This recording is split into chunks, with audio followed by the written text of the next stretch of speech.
Olá, meus amigos. Deus abençoe todos vocês. Deus abençoe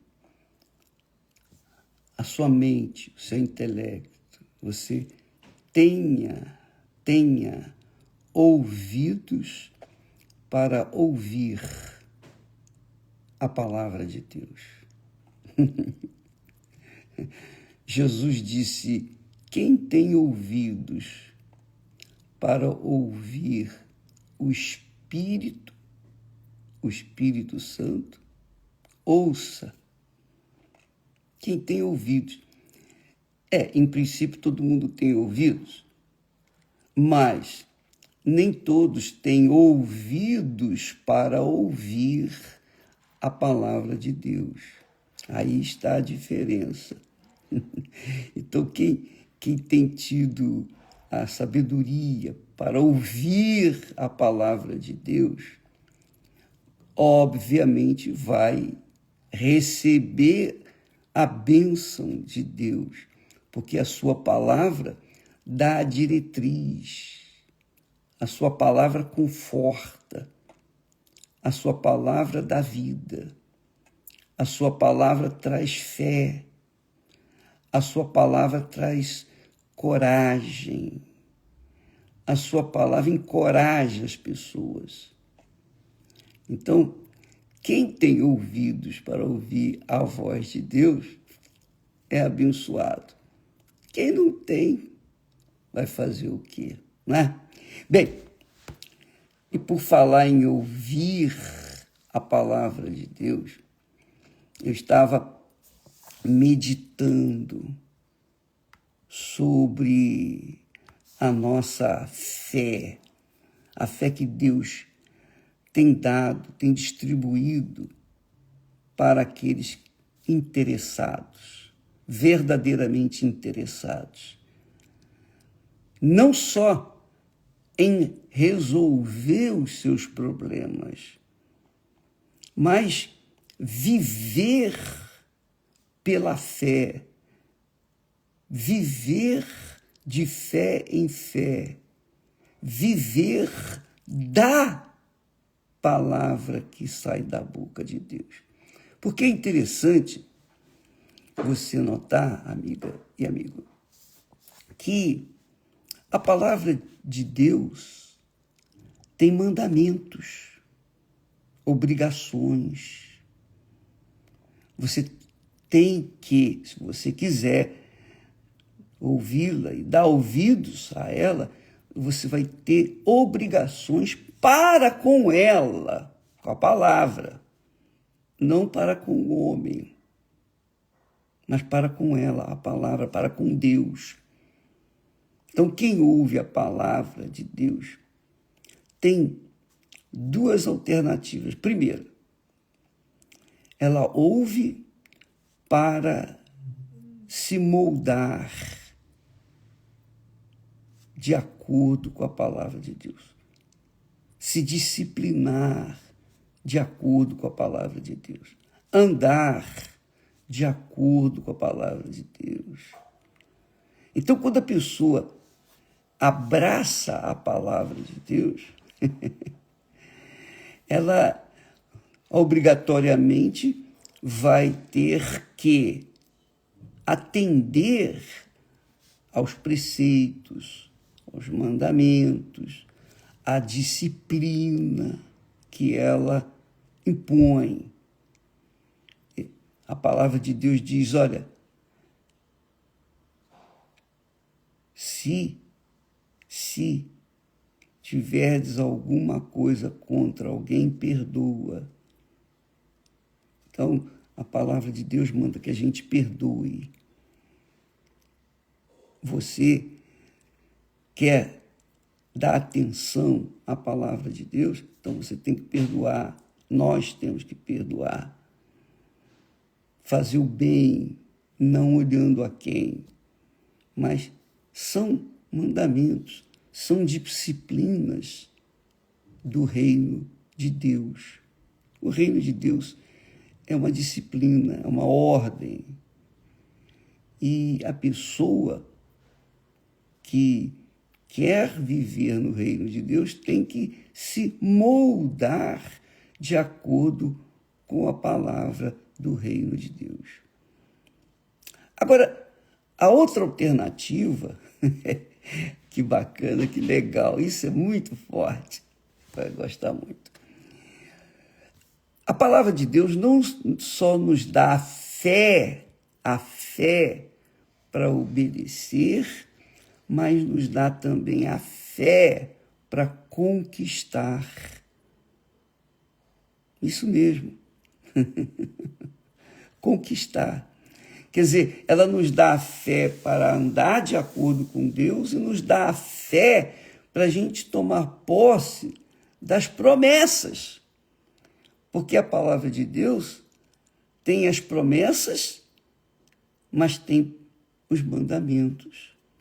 Primeiro os mandamentos, depois as promessas. Então, quando você tem fé para obedecer a palavra de Deus, você vai ter fé para que, na hora em que você estiver passando por momentos difíceis, você venha cobrar de Deus o que a sua palavra promete. É interessante, é bacana isso, né?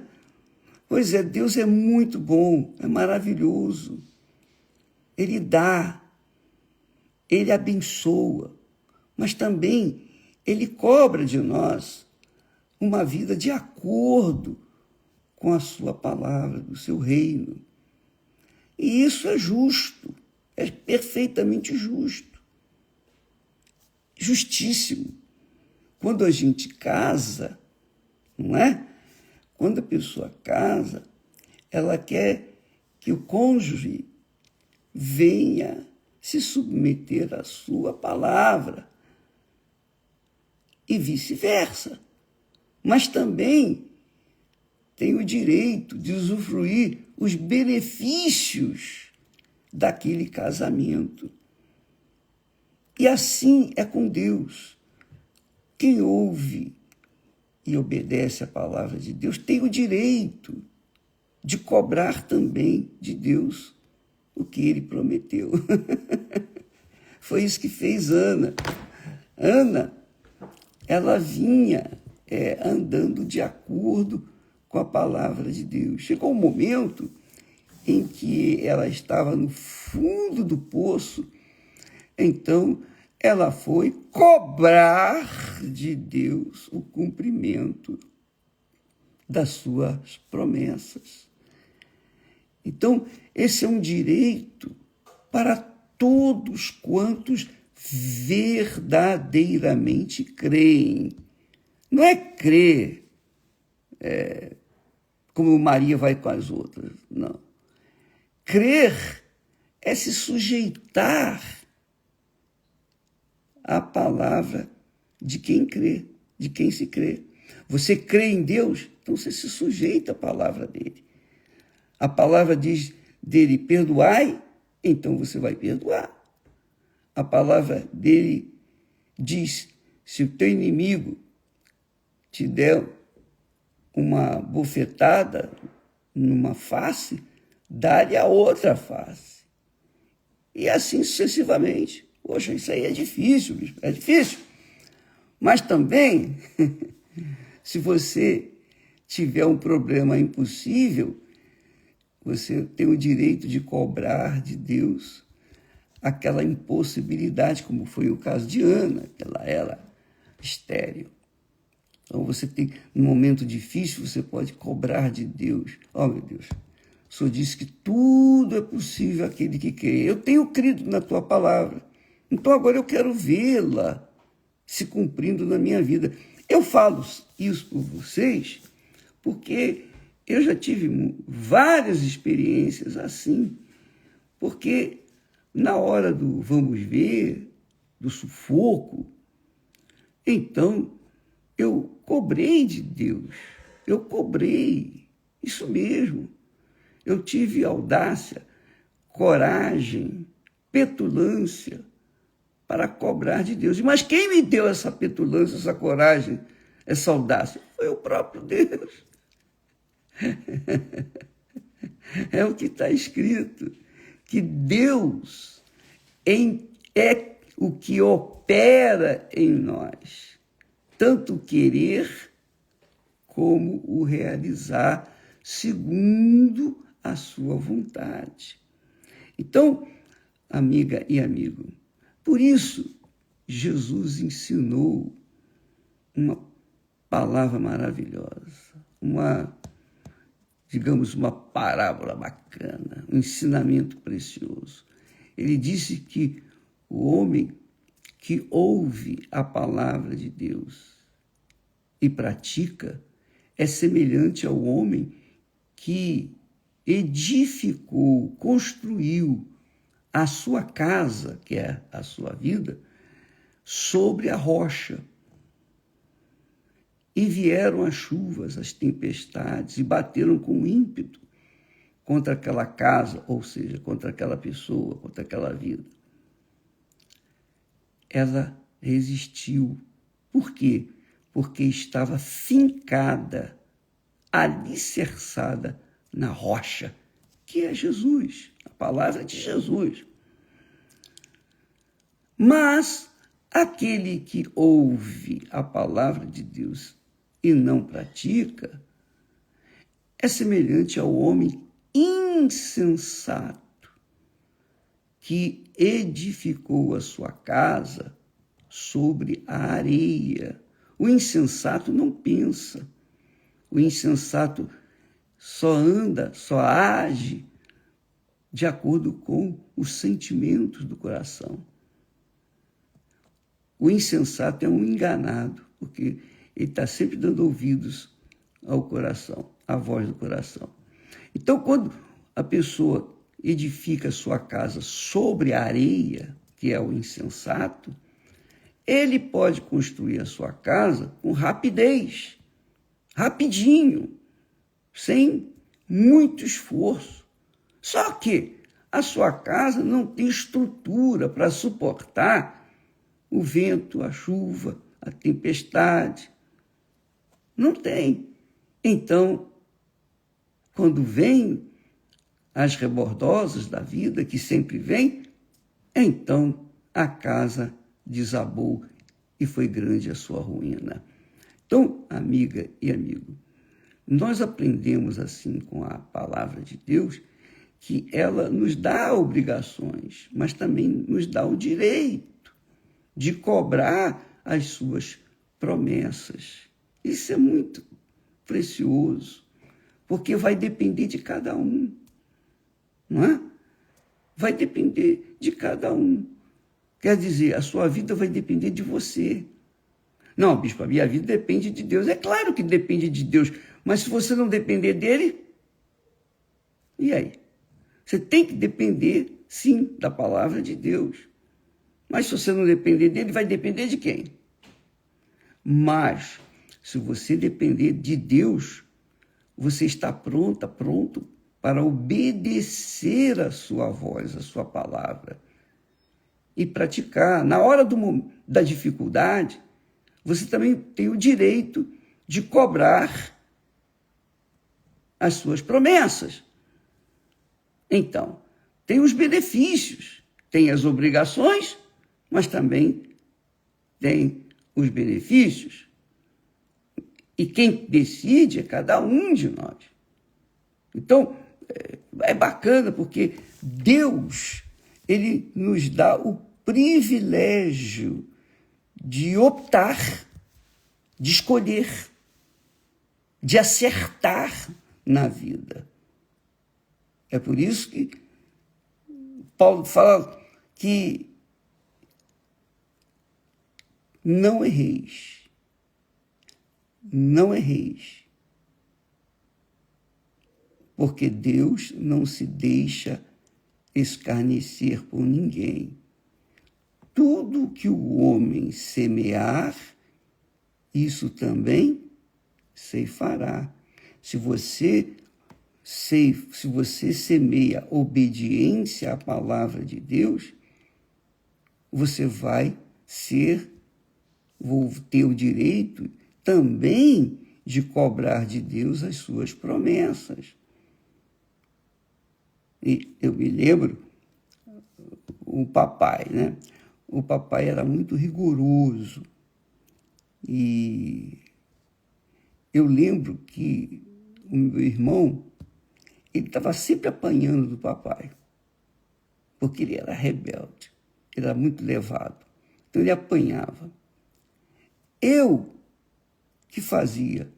Eu via as rebeldias do meu irmão, então eu não fazia. Eu me preservava. Então, eu apanhei, mas apanhei pouquinho, porque eu procurava sempre seguir as regras do papai. Eu tinha que obedecer, fazer isso, fazer aquilo, eu fazia. Também eu tinha o direito de usufruir os benefícios da obediência. Assim é Deus. Você também é assim, minha amiga e meu caro amigo. Você que é mãe, que é pai, você sabe o que é disciplina, ordem dentro da sua casa, não é? Então, se os seus filhos obedecem à sua palavra, então eles terão o direito, o privilégio de gozar os benefícios dessa obediência, dos privilégios que você concede para eles. Agora, se os filhos são rebeldes, eles não têm o direito de cobrar dos seus pais aquilo que ele promete, aquilo que ele quer dar. Não tem. Então, com Deus não é diferente. E o mais bacana que eu vejo nisso é que Deus nos dá o livre direito de escolher entre obedecer ou não obedecer. Se eu não obedeço, eu vou colher os frutos da desobediência. Se eu obedecer, eu vou colher os frutos da obediência. Então, eu sempre tive muito medo de apanhar do papai. E eu era uma pessoa assim, um jovem muito temente a ele. Eu procurava andar na linha. Graças a Deus. Quando Deus me revelou a sua palavra, eu aprendi isso. Eu aprendi a obedecer a sua santa palavra. Então, quando a gente obedece, a gente também tem o direito, o privilégio de cobrar as suas promessas. Nós temos falado aqui sobre isso, sobre as nossas experiências. Mas essa experiência é para você ter também. Você não precisa ser uma pessoa religiosa, caridosa, merecedora para ser abençoada. Não, você precisa ser uma pessoa consciente de que, se você obedece a palavra de Deus, você também tem o direito de cobrar de Deus aquilo que ele prometeu. Só isso. É muito bacana isso, muito legal. Você vê, por exemplo, no início da obra, que eu falei esses dias aí, eram pouquinhas pessoas. Então, naquele momento, tinha 2 ou 3 pessoas. Eu descia do altar e me juntava às pessoas, 2 ou 3 pessoas. Poxa, que mensagem eu vou dar para essas pessoas? Aí, então, eu falava para elas, eu as conscientizava. Eu dizia, olha, Jesus disse, onde estiverem 2 ou 3 pessoas reunidas em meu nome, eu estarei no meio delas. Bom, olha, essa reunião que nós temos aqui agora, nós temos 3 pessoas. Então, nós temos certeza, e ela é feita em nome de Jesus, não é feita no meu nome, no nome da igreja, não, é feita no nome de Jesus. Então, conforme está escrito, então Jesus está aqui. Você crê nisso? Elas diziam, cremos. Então, se ele está aqui, tem que acontecer alguma coisa, tem que acontecer milagres. E assim começou o trabalho da Igreja Universal do Reino de Deus. Eu cobrei de Deus aquilo que ele prometeu. O Senhor disse que estaria onde estivesse 2 pessoas ou 3 reunidas em teu nome. Então, eu cobrei e Deus ouviu. Eu merecia? Não, eu não merecia. Mas aquela reunião ou aquelas reuniões eram feitas em nome dele. Então, o que ele havia prometido tinha que acontecer. Quisera eu que todos os pastores, todos os servos de Deus, todos, mesmo de outras igrejas, denominações, não importa, qualquer pessoa que tivesse a consciência, né, e começar um trabalho e falar com Deus, o Senhor disse, onde estiverem 2 ou 3 pessoas reunidas em teu nome, o Senhor estaria no meio delas. Então, essa reunião aqui em nome do Senhor. Então, o Senhor tem que estar aqui. O Senhor está aqui. E se o Senhor está aqui, tem que acontecer alguma coisa. Tem que acontecer milagre. Entendeu, minha amiga? Se você tem fé para obedecer, você vai ter fé para cobrar de Deus aquilo que ele tem prometido. Por isso que neste domingo, depois de amanhã, nós teremos essa campanha de Ana, que você vai subir no altar ou vai chegar diante de Deus e vai falar, vai abrir o seu coração para Ele, vai derramar a sua alma para Ele. E mais, amanhã nós vamos ter a caminhada do amor. Você que tem um problema sentimental na sua vida, você que tem estado solitário. Então, vá nessa caminhada amanhã, de graça, não tem que pagar nada. Vá. Se você não estiver fazendo nada, se você não tiver nenhuma obrigação, responsabilidade, vá, porque eu sei que você vai ganhar. De alguma forma, Deus vai ouvir você. Quem sabe, de lá, você já vai sair com uma pessoa que também estava buscando como você, uma pessoa como você. Você estava buscando uma pessoa como ela, e ela estava buscando uma pessoa como você. Quem sabe, amanhã, vocês vão se encontrar e vai dar casamento. Deus abençoe, então, a todos, e até amanhã, em nome do Senhor Jesus. Graças a Deus.